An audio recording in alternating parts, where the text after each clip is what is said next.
میرے آگے ہاتھ جوڑنے لگے اور میرے پاؤں پکڑنے لگے تو میں مجبور ہو گیا۔ میں نے کبیر کو اپنے ساتھ آنے کا اشارہ کیا اور لوٹ کے حویلی میں آ گیا۔ فاروق ابھی تک اوپر ہی موجود تھا۔ اس کے پاس ٹارچ بھی تھی لیکن اب اس کی روشنی سیل کمزور پڑنے سے دم توڑ رہی تھی۔ کیا چور پکڑا گیا؟ اس نے مجھے دیکھتے ہی سوال کیا۔ میں نے کہا نہیں، وہ چور نہیں، قاتل بھی ہے۔ مجھے بھی شک تھا۔ میں نے کہا شک کی بات ہی نہیں، اس کے گلے پر انگلیوں کے نشانات بہت واضح ہیں، اسے گلا گھونٹ کے ہلاک کیا گیا ہے۔ کبیر خان افسردگی سے بولا، ایسا کون ہو سکتا ہے؟ میں نے کہا پہلے تو میرے ایک سوال کا جواب دو، تمہارا دادا تو اٹھ بھی نہیں سکتا تھا، وہ یہاں تک کیسے آ گیا؟ بس جی، قضا لے آئی اسے۔ دادی نے اور میں نے بہت روکا اسے، مگر پتہ نہیں کیوں وہ ضد پر آ گیا تھا کہ میں پہرا دوں گا۔ تھب نے سمجھایا کہ وہ اس قابل نہیں رہا لیکن اس نے نہیں مانی۔ میں خود اسے یہاں لے کر آیا تھا۔ میں اسے اٹھانا چاہتا تھا، اس نے منع کر دیا، بولا میں چل سکتا ہوں۔ بڑی مشکل سے یہاں پہنچا، زینہ چڑھا اور دروازے پر بیٹھ گیا، لیکن کیوں پتہ نہیں مالک۔ کہنے لگا مالک نہیں ہے، کسی کو ذمہ داری سونپ کر بھی نہیں گئے۔ اس سے پہلے انہوں نے اکبر سے پوچھا تھا کہ چابیاں کہاں ہیں؟ ابا نے کہا وہ تو مالک نے واپس لے لی۔ بعد میں اس نے مجھ سے پوچھا کہ چابیاں کیا تجھے دی گئی؟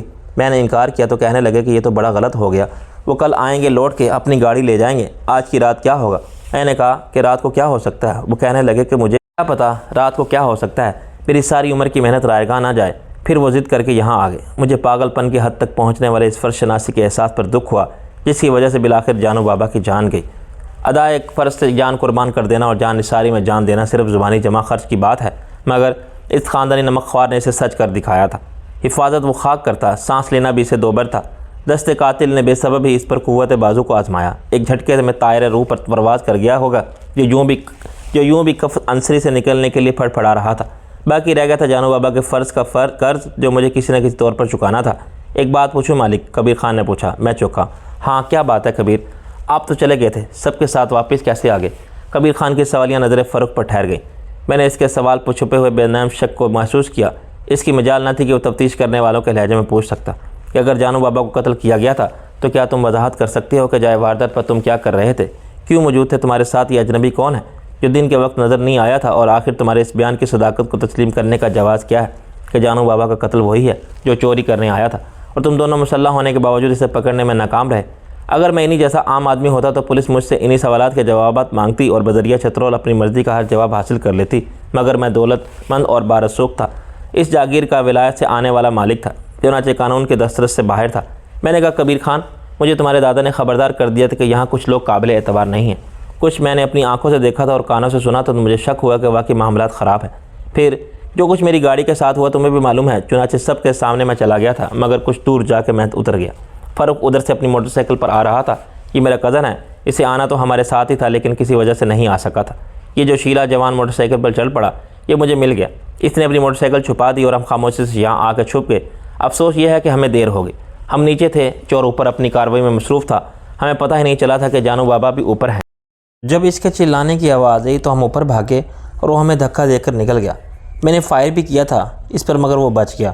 خیر، بچ کے کہاں جائے گا؟ اب ہم اس وقت تک نہیں جاؤں گا جب تک وہ پکڑا نہ جائے اور حالات میرے قابو میں نہ آ جائیں۔ کیا میں جاؤں؟ کبیر خان نے میرے خاموش ہو جانے کے کچھ دیر بعد پوچھا۔ ہاں تم جاؤ۔ میں نے کلائی کی گھڑی دیکھی جس میں رات کے 2:30 بج رہے تھے، لیکن ایک لالٹین دے جاؤ۔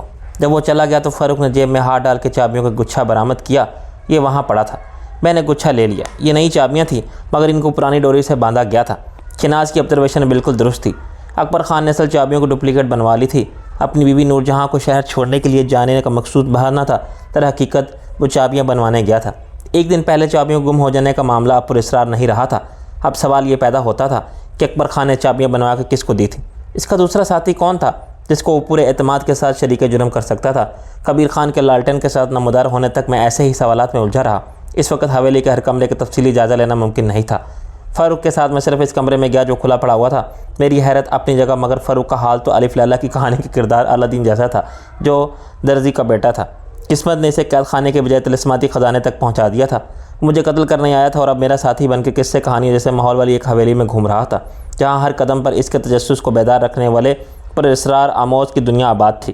لالٹین کی روشنی اس کمرے کی وسعت کے لحاظ سے بہت کم تھی، جس کی چاروں دیواروں پر فرش سے 8 فٹ کی بلندی تک الماریاں اور کیبنٹ بنے ہوئے تھے۔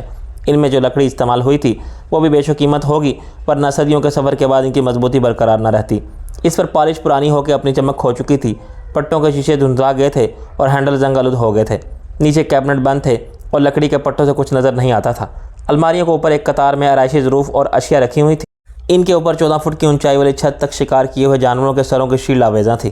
ہرن، بارہسنگے، چیتل اور پاڑے، بھیڑیے اور چیتے، عقاب اور پہاڑی طوطے کے سر تھوڑے تھوڑے فاصلے پر شاید ایک صدی سے شکار میں میرے آباء و اجداد کی مہارت کا ثبوت فراہم کر رہے تھے۔ وہ آباء و اجداد جن کی کہانی بھی ایک عبرت کی داستان ہو گئی تھی، وہ خونخوار جانوروں کا شکار کرتے رہے، پھر موت نے انہیں شکار کیا، ان کی ہڈیاں تک خاک کا رزق ہو گئی تھیں۔ شکار ہونے والوں کے سر تاریخ کے کارواں کو گزرتا دیکھ رہے تھے۔ وہ کمرہ ایک میوزیم تھا، اس کا پراسرار ماحول کسی حد تک خوفزدہ کرنے والا تھا، جو انسان کے لامحدود خواہشات اور فتوحات کے انجام کی تصویر پیش کرتا تھا۔ لالٹین اوپر اٹھا کے میں الماریوں کے سامنے سے گزرا تو گرد آلود شیشوں کے پیچھے مجھے صدی کے سارے مغرور لمحے کسی فرعون کی ممی کی طرح منجمد محسوس ہوئے۔ وہاں ہر قسم کے ظروف تھے، عام چینی کے ولایتی برتن، پیتل اور کانسی کے، چاندی اور سونے کے، پیالوں، کعبوں اور خوانوں کے، چمچوں، چھریوں اور نازک جاموں تک، عطردان، کلاب پاش، سرمے دانیاں، پاندان، قدیم نوادرات میں شمار کیے جانے والے سارے ظروف جو آپ کہیں استعمال نہیں ہوتے تھے، ان الماریوں میں مقید تھے۔ آخر میں ایک الماری کھلی ہوئی تھی، وہیں فرش پر ایک بوری آدھی بھری پڑی رکھی تھی۔ اس میں ہر الماری سے نکالے ہوئے سونے چاندی کے منتخب ظروف تھے۔ اتنی کم روشنی میں میرے لیے کسی بھی چیز کے بارے میں یہ فیصلہ کرنا مشکل تھا کہ وہ پیتل یا سونے کے بنی ہوئی ہیں۔ اسی طرح بھرت اور چاندی کا فرق پتہ نہیں چلتا تھا۔ میں جانو بابا کی فراہم کردہ معلومات پر انحصار کرتے ہوئے خود ہی اندازے قائم کر رہا تھا، لیکن چور کا معاملہ مختلف ثابت ہو رہا تھا۔ اسے یقینی طور پر علم تھا کہ بلحاظ مالیت کون سی چیز زیادہ قیمت ہے، اور اسی نے بوری میں بھرنے کے لیے انہی چیزوں کا انتخاب کیا تھا۔ فاروق بڑا محصور سا کھڑا تھا اور ہر چیز کو بڑے غور سے دیکھ رہا تھا۔ ایسی تاریخی نوادرات سے بھری قدیم حویلی اس نے شاید صرف فلموں میں دیکھی ہوگی، خود میرا یہی حال تھا۔ اگرچہ پاکستان میں بھی پرانے نوابوں اور جاگیرداروں کی حویلیاں ہر جگہ اویلیبل ہیں، لیکن میں نے آج تک کسی بھی ایسی حویلی کے اندر قدم نہیں رکھا تھا۔ میرے ذہن میں ان کا تصور پرانے شہنشاہی دور کی داستانوں کی بنیاد پر تھا۔ ابھی وقت نہیں تھا کہ میں تمام چیزوں کا تفصیلی جائزہ لیتا۔ میں نے ہر چیز کو اسی طرح چھوڑا اور دروازے کو قفل لگا دیا۔ ہم لوڈ کے نیچے والے کمرے میں آگے فاروق کے ماتھے پر اس پتھر کا نشان تھا، مجرم نے فرار ہوتے ہوئے اس کا راستہ روکنے کے لیے مارا تھا۔ سامنے سے کھال پھٹ گئی تھی اور خون جم گیا تھا۔ اس کے سر میں درد بھی تھا، مگر فی الحال اس کے علاج کی کوئی صورت نہ تھی۔ میں نے اس سے کہا کہ وہ سو جائے، لیکن وہ ذہنی طور پر مجھ سے زیادہ اپسیٹ تھا۔ ہم باتیں کرتے رہے، میں نے اسے اپنے بارے میں، اپنے ارادوں کے بارے میں بتایا۔ اس نے مجھے اپنے بارے میں آگاہ کیا۔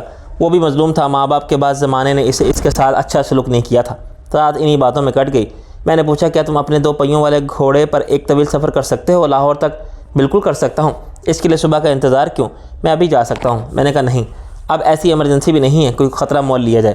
مجھے لاہور جا کے کیا کرنا ہوگا؟ میں نے کہا تمہیں ایک نئی بہت سے کام کرنے والے ہوں گے، اچھا ہوگا اگر اس کے لیے تم کچھ دیر آرام کر لو۔ مجھے نیند نہیں آئے گی۔ کوئی بات نہیں، آنکھیں بند کر کے لیٹے رہنے سے ہی فائدہ ہوگا، میں نے کہا، اور وہ آنکھیں بند کر کے قالین پر درات ہو گیا۔ نیند مجھے بھی نہیں آئی۔ صبح کا اجالا کھڑکیوں کے شیشوں پر نمودار ہوا تو میں اٹھ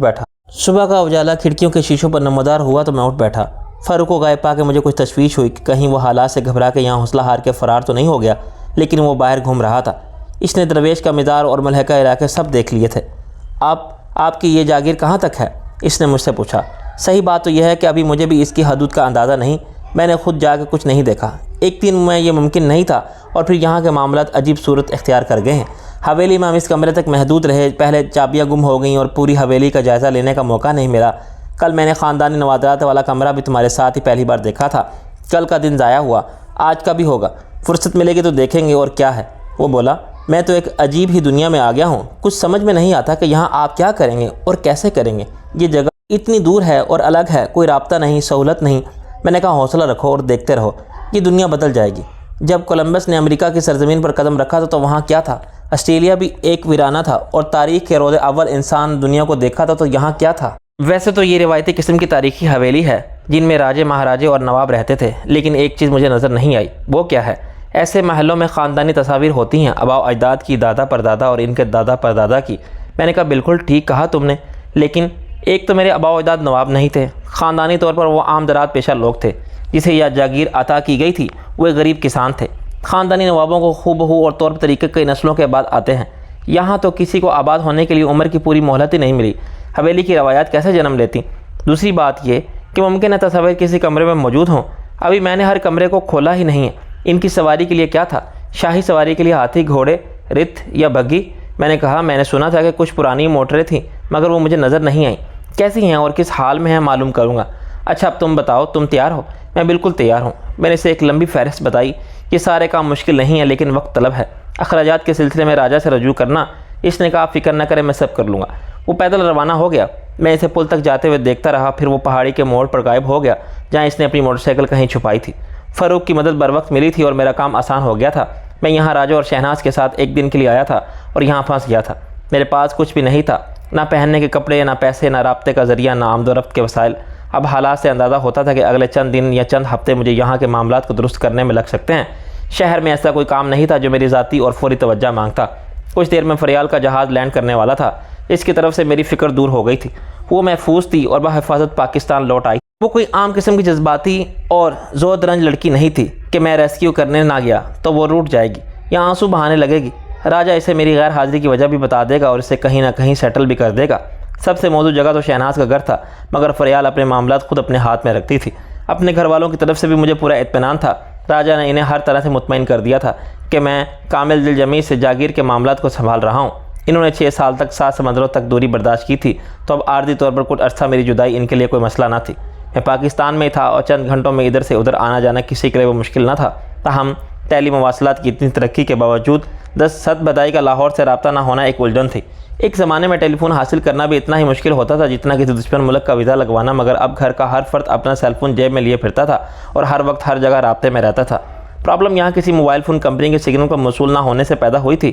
یہ پرابلم پاکستان کے دو رفتہ یا پہاڑی علاقوں میں بھی ابھی تک موجود تھی اور اس کا واحد حل سیٹ لائن فون تھا۔ میں نے جو چیزیں فروخت کے ذریعے منگوائی تھیں ان میں تھورایا کمپنی کا سیٹ لائٹ فون ریسیور بھی تھا۔ یہ رابطے کا مہنگا مگر مؤثر اور بین الاقوامی ذریعہ تھا۔ ایک مسئلہ جو قطعی غیر اہم تھا، خدمات کی عدم دستیابی تھی۔ جانو بابا کی موت کے بعد سب خدمت گزار اپنے مالک کو سنبھالنے ہوئے تھے، لیکن اس وقت مجھے سخت خفت محسوس ہوئی جب فاروق کے جانے کے کچھ دیر بعد کبیر خان میرے ناشتے کی ٹرے کے ساتھ نمودار ہوا۔ میں نے کہا کبیر خان اس کی ضرورت نہیں تھی۔ اس نے ٹرے کو میز پر رکھ دیا۔ مالک جہاں رشتہ دار اور پڑوسی ہوں وہاں یہ ذمہ داری سب مل کے اٹھا لیتے ہیں۔ سوئم تک گھر میں چولہا نہیں جلتا، لیکن یہاں کون ہے؟ سب بھوکے تو نہیں بیٹھے رہ سکتے۔ اپنے لیے کیا تو اپنے لیے بھی کر لیا۔ میں نے کہا تھینک یو، جنازہ کب اٹھے گا؟ وہ بولا آس پاس خبر کر دی ہے، پنڈ سخاوت سے مولوی آئے گا، وہ کفن بھی لاتا ہے، غسل بھی دیتا ہے اور جنازہ بھی پڑھاتا ہے۔ یہ سب کام دوپہر سے پہلے شروع ہوئے۔ میں تمام وقت وہیں موجود رہا۔ میری جیب میں کچھ رقم تھی مگر جانو بابا کے لواحقین نے کچھ بھی لینے سے انکار کر دیا۔ انہوں نے کہا کہ یہ آخری ذمہ داری وہ خود پوری کریں گے۔ دوپہر تک گرد و نواح سے 30-40 افراد آ گئے اور جانو بابا کو کچھ فاصلے پر پنڈ سخاوت کے قبرستان میں سپرد خاک کر دیا گیا۔ حوالہ تو شرعی تھا کہ تدفین میں تاخیر نہیں ہونی چاہیے، مگر میں نے محسوس کیا کہ وہاں ہر شخص عجلت میں ہے۔ ایک کام ہے، جتنی جلدی ختم ہوا اچھا ہے۔ جانو بابا کی زندگی پوری ہو چکی تھی اور وہ کسی کو بھی اتنا عزیز نہ تھا کہ اس کا مرنا کسی کے لیے ناقابل تلافی نقصان ہوتا۔ کسی نے اس کی کمی کو محسوس ہی نہیں کیا۔ ابتدائی صدمے سے تھوڑے بہت آنسو نکل آنا فطری بات تھی، مگر اس کو دفن کرتے ہی جیسے ہر شخص نے اسے فوراً فراموش کر دیا۔ اس کا ذکر بھی ضروری نہ رہا۔ زندگی چند گھنٹوں بعد روز کے معمول پر آ گئی۔ بچے اپنے کھیل کود میں لگ گئے، خواتین نے اپنا کام شروع کر دیا۔ اب وقت تھا کہ میں باقی حویلی کا جائزہ لے سکوں۔ اوپر والی منزل کی چھت پر ایک 12 دری سی بنی ہوئی تھی۔ میں نے اوپر جانے کا زینہ تلاش کیا اور 12 دری میں پہنچ گیا۔ یہ 20 فٹ لمبا چوڑا کمرہ تھا، جس میں ہر طرف 3 محرابی دروازے بنا دیے گئے تھے۔ اس میں ایک وسیع و عریض تخت کے سوا کچھ نہیں تھا۔ تخت کی لکڑی بھی دھوپ اور بارش سے انتہائی بوسیدہ ہو گئی تھی۔ زمین سے تقریباً 28-30 فٹ کی بلندی میں سے میں نے گرد و پیش پر ایک طائرانہ نگاہ ڈالی۔ میرے چاروں طرف گھنا جنگل تھا، مگر پہاڑی اور پل کے پیچھے مجھے دریائے کنہار دکھائی دیا۔ یہ میری جاگیر کی مغربی حدود کو چھوتا ہوا گزر رہا تھا۔ اس پر ڈیم بنانے کا آئیڈیا یقیناً قابل عمل تھا، لیکن حتمی فیصلہ ماہر انجینئر ہی کر سکتے تھے۔ کیا یہاں ہائیڈل پاور پلانٹ مالی طور پر منفقت بخش ہوگا اور بجلی پیدا ہوگی؟ وہ کسی دوسرے پروجیکٹ کے لیے فائدہ مند ہوگی، خصوصاً ان حالات میں کہ واپڈا کی لائن بھی موجود تھی۔ یہ معاملہ بھی ماہرین ہی طے کر سکتے ہیں کہ ڈیم کا پانی آبپاشی کے لیے استعمال ہوگا تو اس علاقے کی پیداوار کتنی بڑھے گی، یہاں روزگار کے کتنے مواقع پیدا ہوں گے اور یہ علاقہ ترقی کرے گا یا نہیں۔ میں نے تخت کو کھڑا کیا اور 12 دری کی چھت پر چڑھ گیا۔ اب میں 40 فٹ کی اونچائی سے پورے علاقے کا ایریل سروے کر سکتا تھا۔ اگر میرے ہاتھ میں ایک دوربین ہوتی تو میں تمام اطراف میں ہر لوکیشن کو زیادہ تفصیل کے ساتھ دیکھ لیتا۔ مشرق میں پھیلے ہوئے جنگل کے اوپر سے میں نے ایک کھلے حصے میں وقفے سے حرکت کا مشاہدہ کیا۔ میری آنکھوں تک سورج کی روشنی منعکس ہو کے پہنچی اور غائب ہو گئی۔ نظر جما کے دیکھنے سے مجھے ایک بس متحرک نظر آئی۔ فاصلے کی وجہ سے وہ مجھے چیونٹی کی رفتار سے رینگتی نظر آ رہی تھی اور کھلونے جیسی لگتی تھی۔ ادھر یقیناً کوئی سڑک تھی، میرا اندازہ درست ثابت ہو رہا تھا۔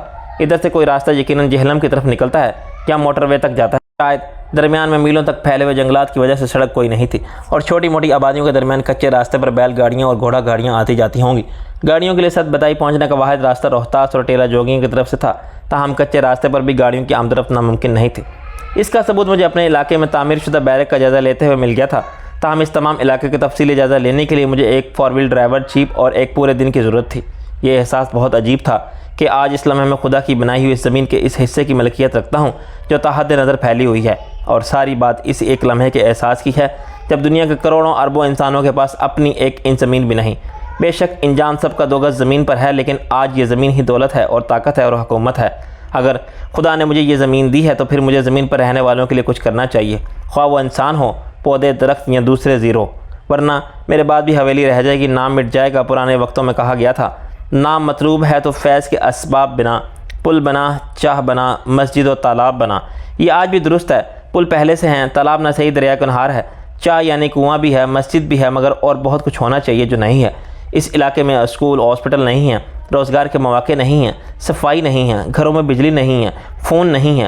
اگر یہاں ترقیاتی کام ہو تو بہت کچھ ہو سکتا ہے۔ مرد لکڑی کاٹنے یا فرنیچر بنانے اور کیٹل فارمنگ کے کام کر سکتے ہیں، عورتوں کو کاٹیج انڈسٹری میں لگایا جا سکتا ہے، 200-250 افراد کو روزگار ملے تو خوشحالی آ سکتی ہے۔